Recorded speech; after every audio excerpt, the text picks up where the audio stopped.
When were we close to a nuclear war against Russia? Let's clarify. In October 1962, we were really close to a nuclear war against Russia, which was called the Soviet Union back then. That period became known as the Cuban Missile Crisis. The United States had discovered that the Soviets had built a nuclear base in Cuba, which is just 90 miles away from Florida. The US president back then was John F. Kennedy, and he was worried that the Soviets would attack the United States now that they were so close by. The Soviets, on the other hand, were afraid that the US would attack Cuba, a Soviet ally.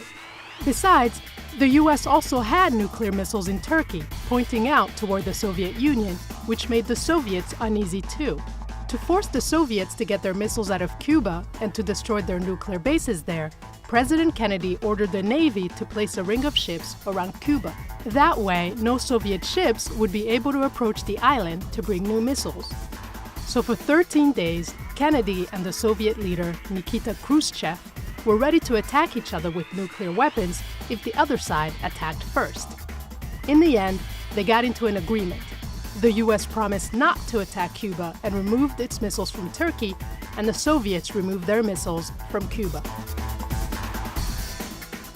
Do you think a situation like this could happen again?